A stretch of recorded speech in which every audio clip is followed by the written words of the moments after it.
They dumped me in a shelter with note, "You deserve it." Then I shocked them with new property they couldn't afford to enter. The snow outside our house fell in thick, heavy sheets, the kind that muffles everything except cruelty. Rachel stood in the middle of the living room, her arms crossed over that red sweater she loved so much, her lips pressed into a line sharp enough to cut glass. "You think you own this house just because you gave birth to him?" she said, her voice slicing through the air. "You're just a guest who stayed too long."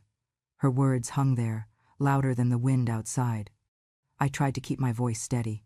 This was my home too. Rachel smiled, not the kind of smile people give when they're amused, but the kind they give before they shut a door. "Was," she said. Past tense. Mark was by the window, his head bowed as if he could hide from what was happening. I waited for him to speak, to tell her to stop, to remember who I was. Instead, he picked up my suitcase from the corner and threw it onto the floor. The latch snapped open, and my things spilled across the hardwood sweaters, my reading glasses, the family photo from Yellowstone that cracked when it hit the ground. "Mom," he said, his voice low, almost rehearsed. "It's for your own good. The shelter will take care of you." I looked at him, searching for a trace of the boy who once held my hand crossing the street. All I saw was a man who couldn't meet my eyes. "You're sending me away," I whispered. Rachel snorted. "We're saving ourselves," she said. "You should be grateful." He reached for my arm, gently at first, then tighter when I didn't move. "Come on, Mom, let's go." My knees gave way when he pulled me toward the door, my slippers slipping on the polished floor. The cold hit me first when the door opened. Colorado winter, merciless and dry. Rachel followed, holding a folded sheet of paper. She shoved it into my open suitcase. "Here," she said, her tone almost cheerful. "Something to read on cold nights. It says what you deserve." The paper fluttered once before falling among my things. I saw the words in black marker, thick and final. "You deserve it." He didn't let me look back. My son, the same child I had carried through pneumonia, who once fell asleep on my shoulder during thunderstorms, kept his eyes on the driveway as he led me to the car. The tires crunched against the frozen ground, and not one of us spoke. If you feel justice deserves celebration, smash that hype button. Let us keep stories like this alive, echoing far, far away. Your support helps us bring understanding and love to those who deserve it. Thank you so much. Keep listening. I watched the house grow smaller in the side mirror, the porch light flickering in the distance. My reflection looked older than I remembered, the corners of my mouth trembling. Inside that car, everything I had built was reduced to silence and exhaust smoke. Mark's hands gripped the steering wheel, his knuckles white. "Mom, please don't make this harder," he said quietly. "You'll be safe there." I turned to him. "Safer than being loved?" He didn't answer. He just kept driving. The shelter sat on the edge of town, behind a faded church and a parking lot full of cracked ice. The sign read, "Street Mary's Haven, for those in need." The Y in Mary's was missing, and the wind made the sign groan. Mark parked, got out, opened my door. He didn't touch me this time. "You'll be fine," he said. His breath formed clouds in the cold air. "They'll take care of you better than I can." I wanted to ask him why. Why he couldn't look at me. Why he let her speak to me that way. Why love had an expiration date. But the words stuck in my throat, too heavy to push out. He lifted my suitcase from the trunk and dropped it near the steps. The latch popped open again, scattering my clothes into the snow. The piece of paper slid free and landed face up on the ice. "You deserve it." Mark hesitated, then turned back toward the car. "Goodbye, Mom," he said, like someone ending a phone call, not a life together. The engine started before I even reached for my bag. I stood there, the snow blowing into my hair, melting down my neck. The shelter's door creaked open, and a woman's voice called from inside, "Come in, sweetheart, it's freezing." I looked at her but couldn't move yet. The paper clung to the ice by my foot, the ink bleeding slightly in the cold. I bent down, picked it up, and stared at it for a long time. The words didn't hurt the way I thought they would. They just felt empty, like an echo that had forgotten what it meant. The woman waited, holding the door open. "You coming?" she asked again. I nodded finally, my legs stiff from the cold. I carried my torn suitcase and the note that had already begun to curl at the edges. The door closed behind me, and the sound was soft, nothing like the slam I had expected. Inside smelled like disinfectant and weak coffee. The woman pointed to a cot by the wall. "You can rest there tonight," she said kindly. I set my suitcase down, sat, and looked at my hands. They were shaking, not from the cold, but from everything that had been taken. For a long while, I couldn't think, couldn't cry. There was just a strange kind of quiet, thick, unreal. Through the cracked window, I could see the streetlight flickering. The paper was still in my lap, damp now but legible.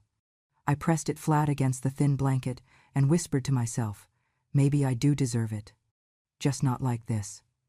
Then I lay down, staring at the ceiling, and listened to the sound of other people breathing in their sleep, wondering which of us had fallen the farthest. The shelter smelled like bleach, old blankets, and exhaustion. The air was thick with whispers, snores, and the occasional cough that no one bothered to cover. Every bed was taken rows of cots lined up like forgotten soldiers, each with a story that no one cared to hear. I was shown to a top bunk by a volunteer who didn't look older than my grandson would have been. She didn't ask my name, just pointed and walked away. "That one's open." I climbed up carefully, clutching the railing as if the ground beneath me might give way too. No one there knew I used to be a head nurse. No one cared. To them, I was just another lost old woman waiting for morning. That first night, I barely slept. The metal frame groaned every time someone turned over. Somewhere in the dark, a man cried out a name. Someone else muttered a prayer that ended in a cough. The sound of the radiator clicking reminded me of the heart monitor in the hospital. Steady, indifferent. I stared at the ceiling and thought about the home I had built, the laughter that once filled it, the dinners, the holidays, and how silence had replaced it all. At dawn, a bell rang. People shuffled toward the cafeteria, clutching plastic trays. I followed the smell of burnt toast and watery coffee. That was when I met Katrina.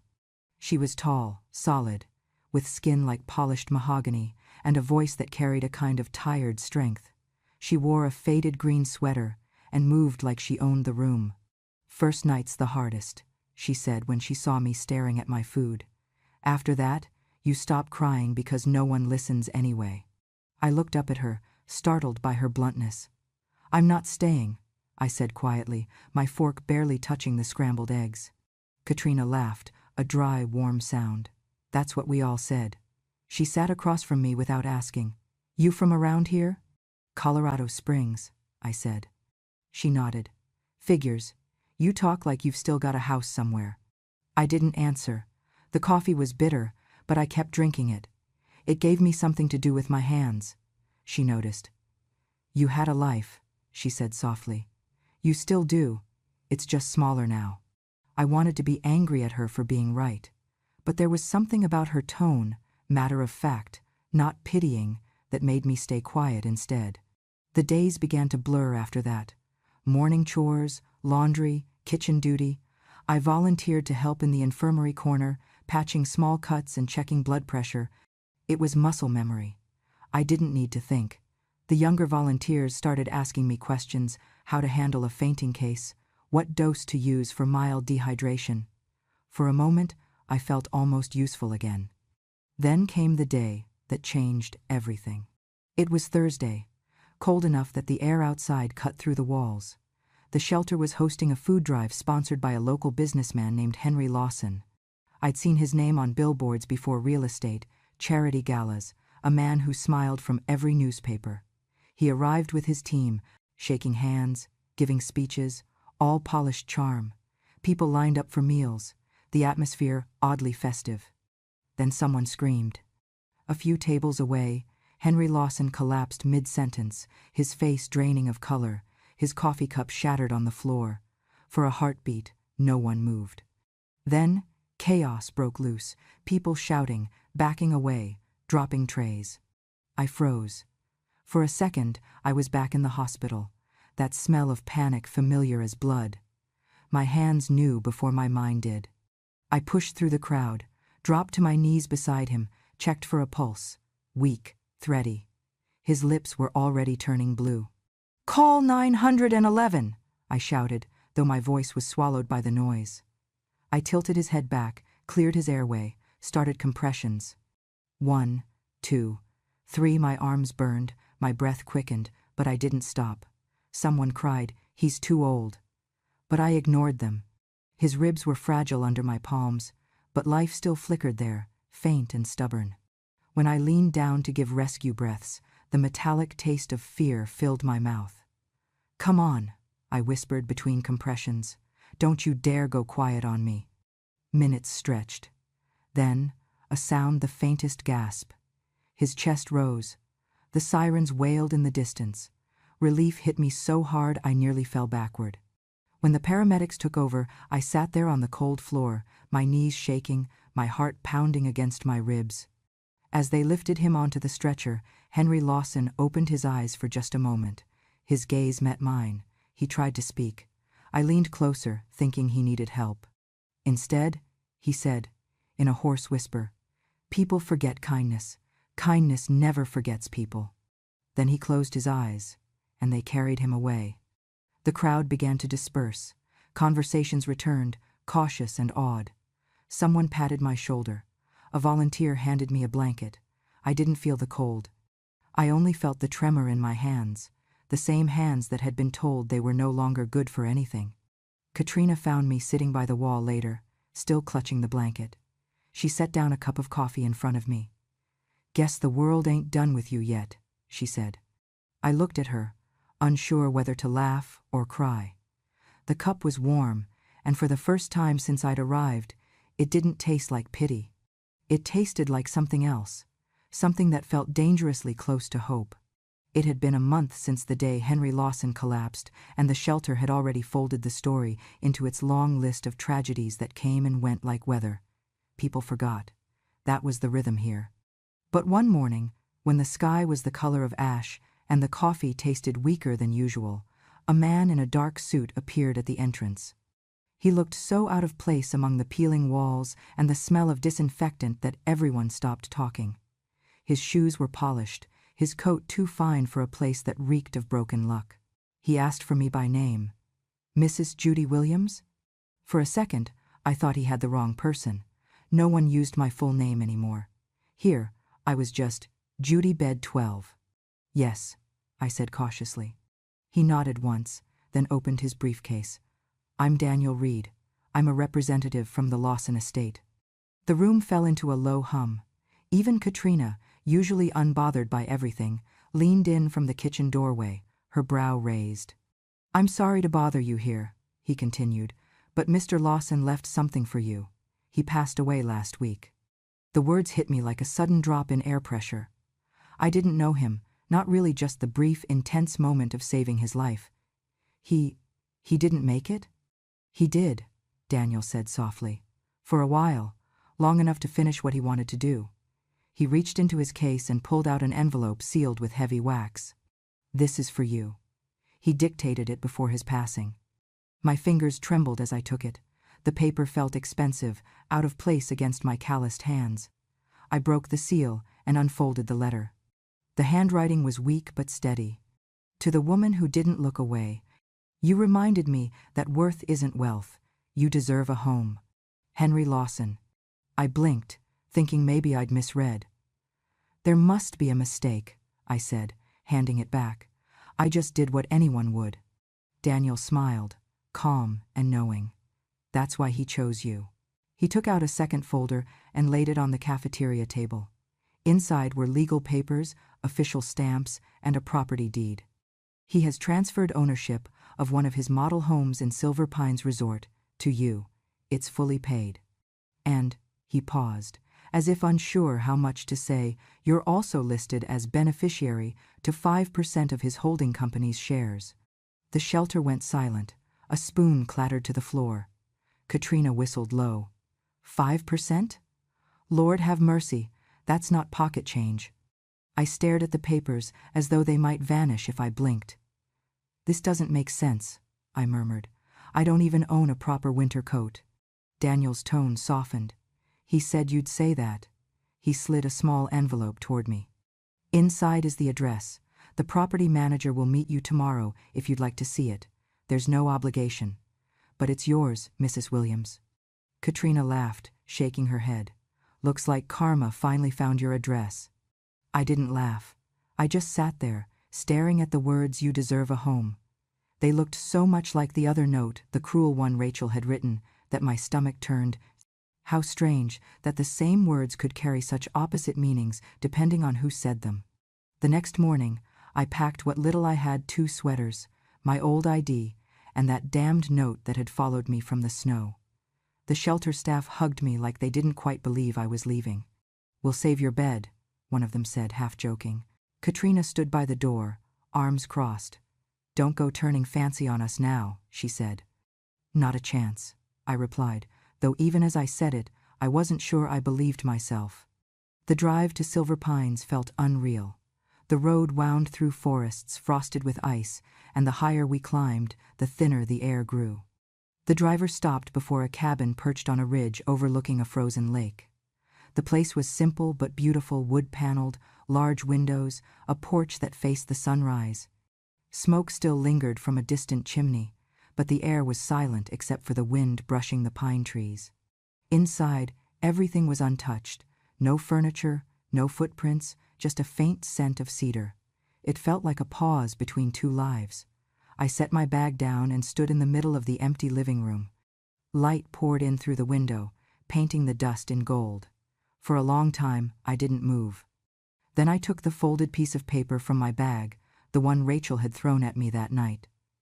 The edges were torn now, the ink slightly smudged, but the words were still clear. "You deserve it."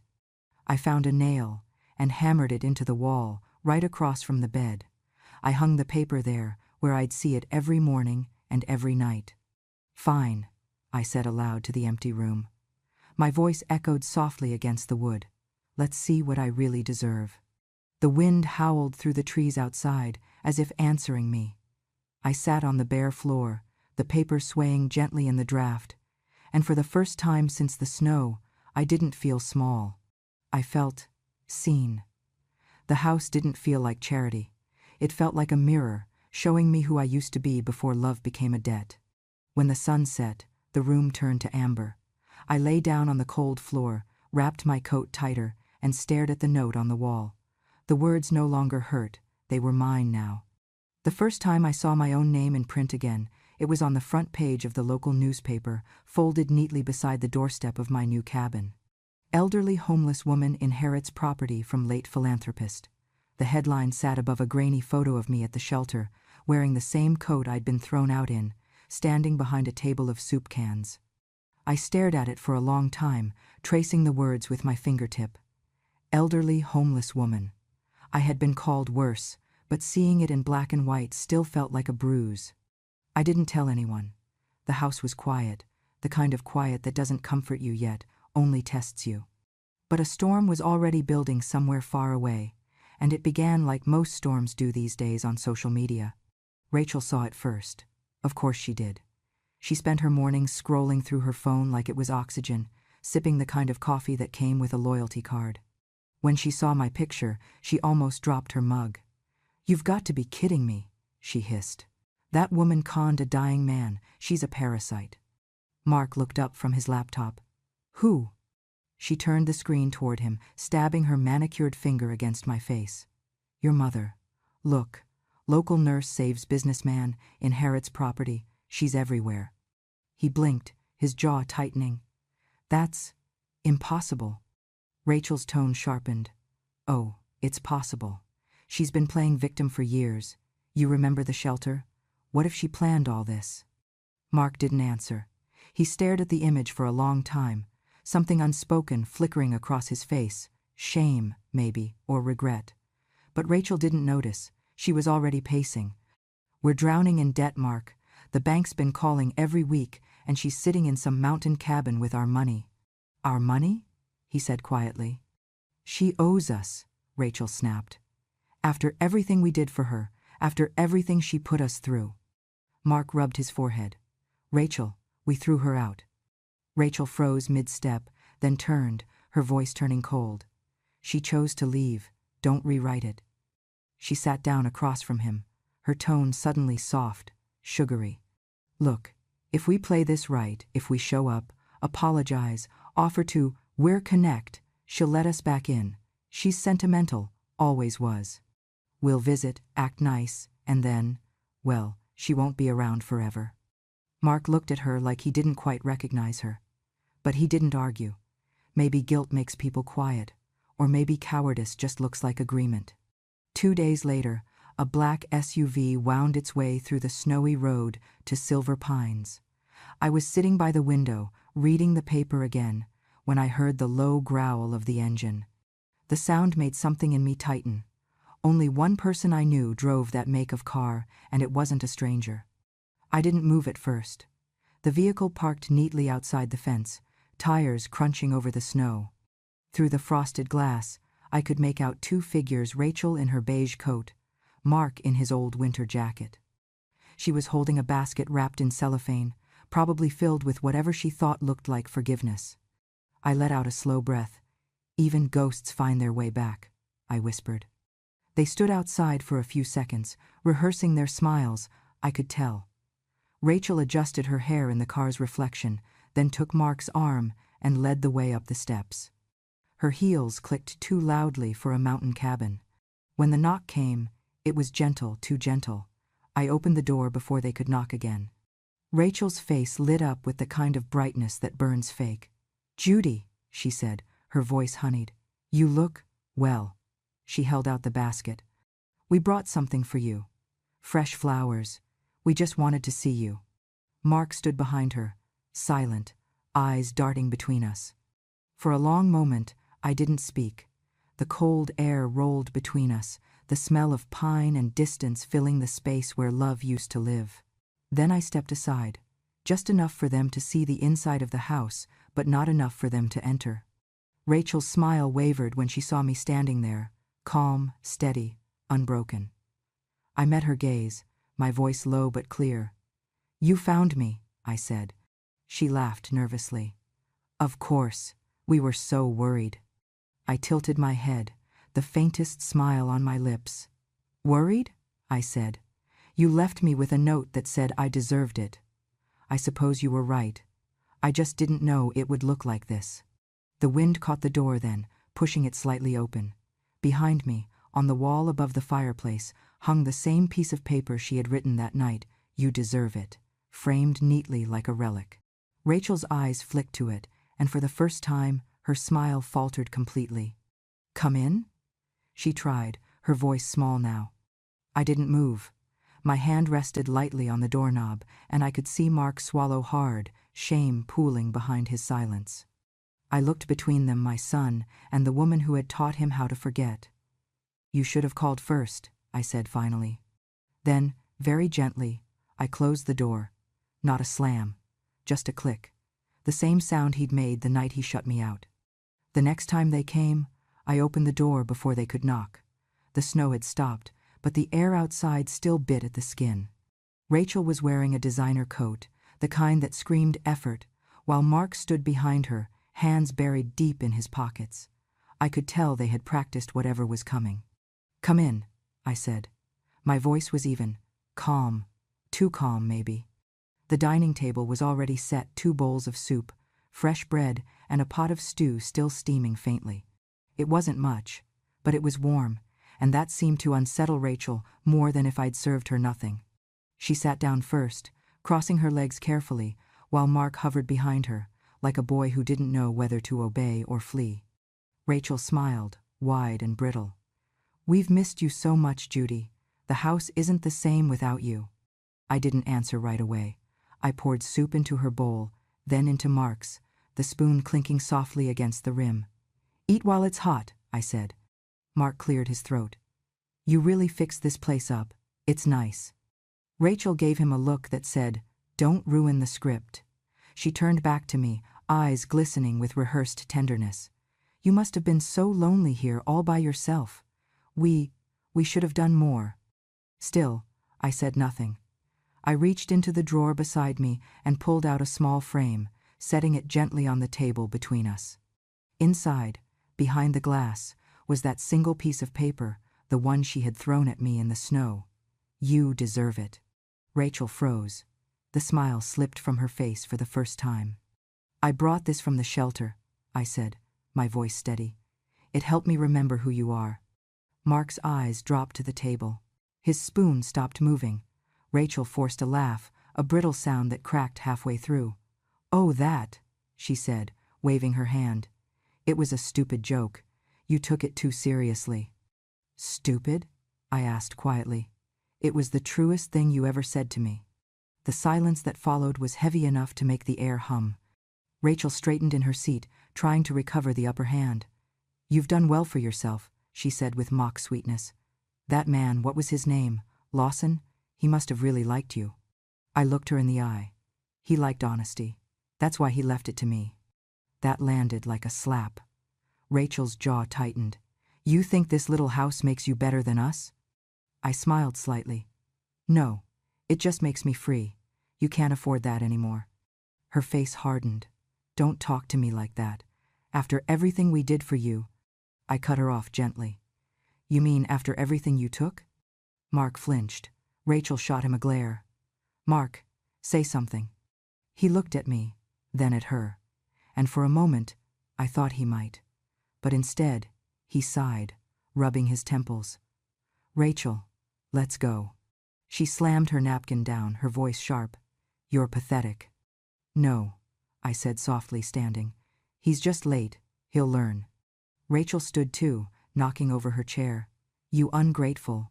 Careful, I said. That word fits you better than me. The air between us was ice now, colder than the wind outside. I didn't raise my voice. I didn't need to. Her anger filled the whole room. Mark grabbed her arm. Let's go, he repeated. Rachel yanked free, glaring at me one last time. You'll regret this. You always do. I walked them to the door, not out of politeness, but because I wanted to watch them leave. The sound of their boots on the porch echoed like an ending I'd waited too long for. As the car engine started, I leaned against the doorway, the heat from the house warming my back, the cold biting my face. You can leave again, I said softly, though they couldn't hear me over the wind. This time, I won't follow. When the sound of their tires faded down the mountain road, I closed the door. Not gently this time, not cruelly either, just enough to seal the quiet in. The soup on the table had gone cold, untouched. I sat back down, took a bite anyway. It was bland, but it was mine. It began the way lies always do, loud, fast, and easy to believe. One morning, I walked into the cafe and saw Katrina standing frozen by the counter, her phone in her hand, her face tight. She didn't look up when I greeted her. She just turned the screen toward me. There it was, my face plastered across a viral post, a headline in screaming letters. Old woman scams dying millionaire locals demand investigation. Beneath it was a photo of me from the newspaper, next to a smirking shot of Rachel, hair perfect, voice full of poison even in print. I read the caption once, twice, and still couldn't believe how easily she twisted kindness into crime. The post quoted Rachel directly. My husband's mother manipulated a sick, confused man into signing over property. She's been exploiting his death for sympathy and money. It's disgusting. By noon, the comments had already split the internet in two. Some called me a thief, others defended me. But no one knew the truth, and the truth, in those first few hours, didn't matter. Katrina slammed her phone down. That woman's playing with fire. I sighed. She's always liked the sound of crackling. Still, the noise grew. Reporters called. Tabloids speculated. Even an old colleague from the hospital sent me a message that began with, I don't know what to believe. For the first time in months, I felt that old ache again, the one that comes when your name doesn't feel like yours anymore. I'd rebuilt my life from ash, and here she was, tossing matches back into it. 3 days later, the storm changed direction. A press conference appeared on every local channel. The backdrop showed the familiar crest of Lawson Enterprises. Behind the podium stood a young man. I recognized the late Henry Lawson's lawyer. His name was Andrew Keller, a sharp-eyed kid who had looked about 12 the day he handed me Henry's letter. Now, his voice was steady, deliberate. "This morning," he said, "false claims circulated regarding Mr. Lawson's final will and the woman he chose to honor with part of his estate.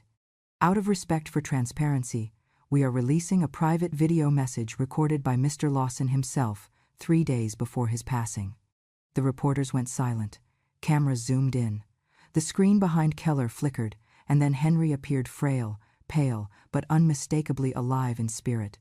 He was sitting up in a hospital bed, his voice thin but firm. "If you're watching this," he said, "then my time is done. But before I go, I want to make one thing clear. To Judy Williams, the woman who didn't look away when I fell, who treated me like a man and not a headline, this gift is not charity. It's gratitude. You saved my life when no one else did. I hope this house reminds you that decency still means something." The video ended. The room stayed quiet for several seconds before the questions began, shouted, tangled, desperate. But the truth didn't need help anymore. It was already running wild. By evening, every major outlet had picked up the story. Video confirms philanthropist's gift genuine. Scam accusation exposed as lie. Katrina burst into the cafe kitchen, waving her phone like a victory flag. "You're trending again," she said, "but this time, they're calling you a hero." I laughed softly. "That's funny. They called me a burden last year." She grinned. "Guess people love a comeback." The door chimed as a small group of reporters entered, polite but insistent. One of them, a young woman with a camera crew behind her, approached me. "Mrs. Williams," she said, "do you have anything you'd like to say to your family?" I looked past her, through the window, where the mountains were turning gold with the afternoon light. I thought about Mark's silence, Rachel's rage, and the note that had followed me through snow and shelters. Then I looked into the camera. "They said I deserved a shelter," I said slowly. "Maybe they were right. It sheltered me from them." The reporter's mouth opened slightly, as if she didn't know what to say next. She didn't have to. The segment aired that night. By morning, Rachel's social media accounts were flooded with outrage. People dug up old photos, pieced together timelines, and by lunchtime, public opinion had shifted entirely. Greedy daughter-in-law exposed. Man disowns own mother, loses everything. Mark tried to stay quiet, but silence is its own confession. Their company's investors pulled out within a week. Contracts dissolved. Even Rachel's influencer sponsorships vanished overnight. The internet has a short memory for kindness, but a long one for hypocrisy. I didn't celebrate. There were no toasts or triumphant smiles. Justice, when it finally comes, doesn't roar, it exhales. That evening, I stood alone in the cafe, the air filled with the scent of roasted beans and cinnamon. The world outside was still buzzing with noise, but inside, everything was calm. I brewed a single cup of coffee and carried it to the window. The sky had begun to dim, streaked with purple and gold. For a moment, I saw my reflection in the glass, older, yes, but whole. Katrina poked her head in from the back room. "You okay, Judy?" I nodded. "I'm fine." The coffee steamed between my hands, warm and steady. "Turns out," I said softly, "the truth doesn't need revenge, it just needs time." She smiled. "And maybe a good cup of coffee." I raised the mug slightly. "That too." As the evening light spilled across the floor, I took a slow sip, letting the warmth settle through me. Somewhere out there, Rachel was learning the cost of cruelty, and Mark was remembering the sound of his own mother's voice. But here, in this quiet corner of Colorado, I had something better than justice. I had peace. And peace, unlike forgiveness, can't be taken back. It started with a thought I couldn't shake, a quiet sentence that followed me through every morning coffee and every long night staring at the cabin walls. What if the shelter wasn't the end, but the beginning? The money from Henry's shares had been sitting untouched in the bank for months, accumulating interest I didn't need. I kept telling myself I'd use it someday, but someday is a word people use to stay still. One morning, as the snow melted into spring, I took the letter he'd written me, the one that said, "You deserve a home," and placed it beside the cruel note Rachel had thrown into my suitcase. 2 sentences, same words, opposite worlds. I decided it was time to build something that would make the difference visible. By summer, Construction began on the edge of town, where an old brick warehouse had stood abandoned for years. The locals thought I was crazy. "You're turning that wreck into what, a cafe?" they asked. I just smiled and said, "Not exactly." When the doors finally opened, the sign above the entrance read, "The Shelter House." It wasn't just a cafe. It was a place for women like me, the forgotten, the dismissed, the ones who had been told their lives were over because someone younger decided they were inconvenient. Inside, we had warm coffee, second-hand books, and long tables where no one ate alone. I used the same kind of beds from the shelter, but here, they came with soft sheets and dignity. Katrina ran the place like a captain steering a ship through calm waters. She'd traded the soup ladle of the shelter kitchen for an apron that read, "Manager," and she wore it with pride. "You sure about the name?" She'd asked me the day the sign went up. "Yes," I said. "If that's where I was left to die, it's only fair I turn it into somewhere others can live." On the main wall hung a glass frame. Inside it was the original note Rachel had written, "You deserve." It still creased from the snow, but now preserved like a relic. Beneath it, a brass plate read, "They said I deserved nothing, so I built something from it." People stopped to read it every day. Some laughed, some cried, some just stared quietly as if trying to find themselves in those few words. A few months after the opening, the media came calling again. A local TV crew set up cameras in front of the counter, where Katrina stood steaming milk for lattes. The reporter was young, nervous, the kind who'd practiced smiling in mirrors. "Mrs. Williams," she said, holding the microphone, "what made you start the shelter house?" I looked around at the women laughing softly over coffee, at the old piano in the corner someone had donated, at the smell of cinnamon and warmth. "Because people like me shouldn't have to start from nothing twice," I said. The reporter nodded, scribbling notes. Then she hesitated before asking, "Do you forgive your family, Mrs. Williams?" That question landed like a pebble in water small, but the ripples went far. I thought about Rachel's cold smirk, about Mark's silence, about that night in the snow when I'd believed I was finished. Then I smiled, calm and steady. "Forgiveness," I said, "is a room I no longer live in." She blinked, unsure if that was sadness or peace. I knew it was both. The story aired that evening. They showed the frame on the wall, the women working behind the counter, the laughter that filled what used to be emptiness. Donations poured in, volunteers showed up, and suddenly the shelter house wasn't just mine. It belonged to everyone who had ever been told they were disposable. One evening, after closing, Katrina stayed behind to clean. The lights were low.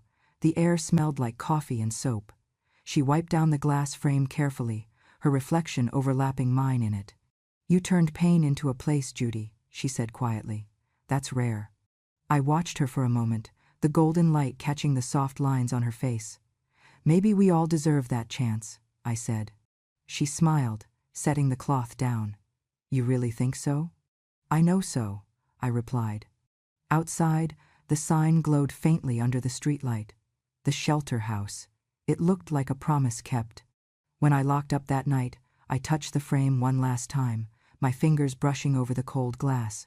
The words inside no longer hurt. They were proof that even cruelty, when faced head-on, could be rebuilt into kindness. And for the first time since that night in the snow, I didn't feel like a guest in my own life. I felt home. The first time I saw them again, I almost didn't recognize them. It was early autumn, the kind of morning when Colorado light falls soft over everything, even old wounds. The cafe was already alive with chatter, the smell of roasted beans, the clinking of cups, the quiet hum of laughter from women who'd learned how to start over.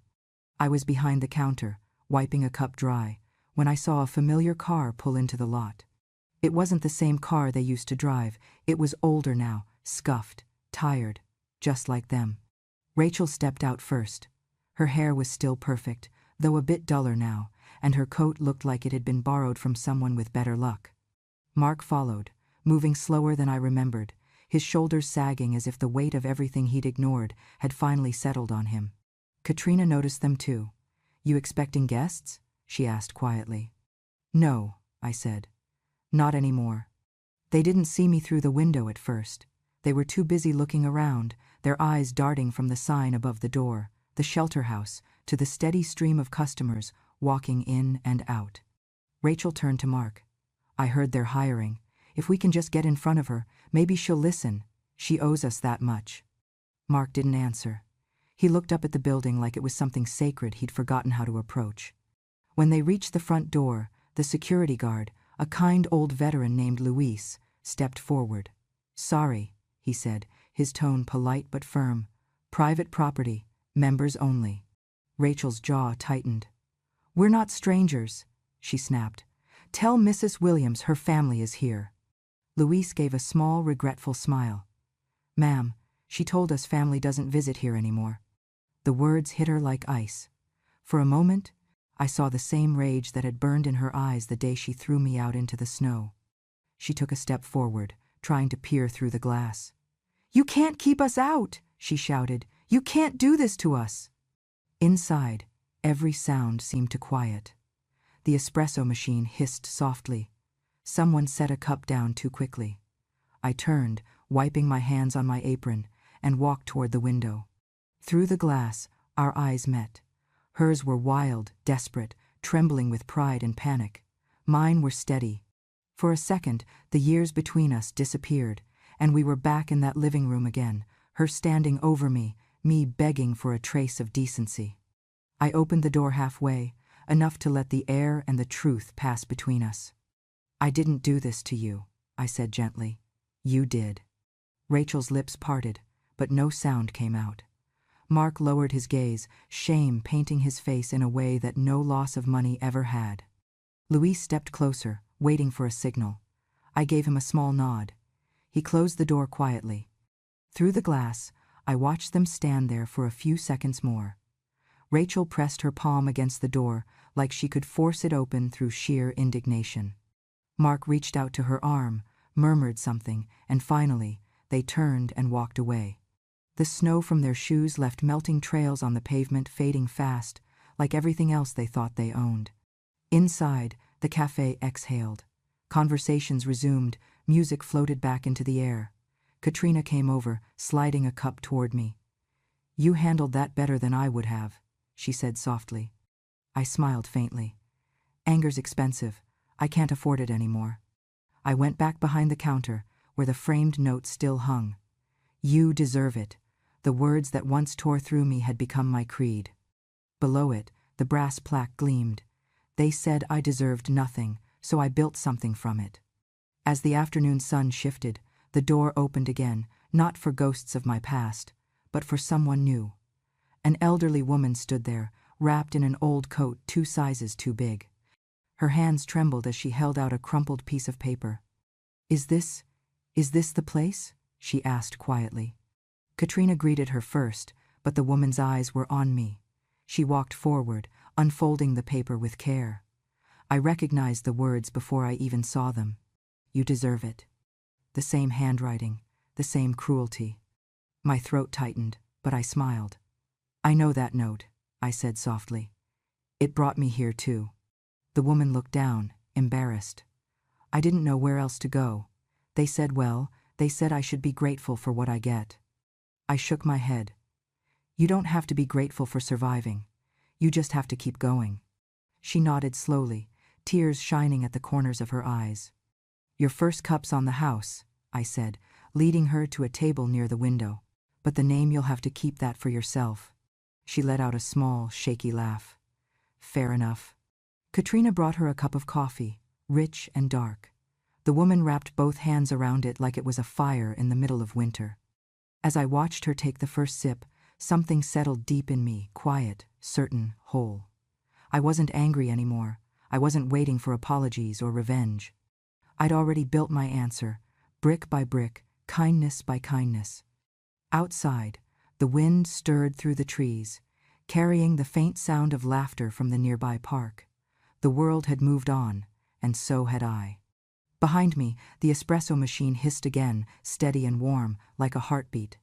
I turned back to the counter, poured another cup, and whispered to myself, "We're not here to prove we deserve it anymore. We're here because we already do." And for the first time in my life, that felt like enough. And that, my dear listener, is how the story of the shelter house began not with revenge, but with a woman who learned that dignity can grow even from the coldest snow. Some people build walls to keep others out. Judy built doors warm, open, and waiting for those who once had nowhere to knock. Her hands, once trembling in the shelter, now pour coffee for others finding their way back to life. If this story touched you, if it reminded you that strength doesn't always shout, sometimes it just keeps breathing, then don't let it end here. Subscribe to Grandma True Stories, where voices like Judy's still whisper through the cracks of life, teaching us what it really means to survive, to forgive, and to begin again. Because somewhere out there, another grandma has a story waiting to be heard, and maybe, just maybe, it's one you need to hear next.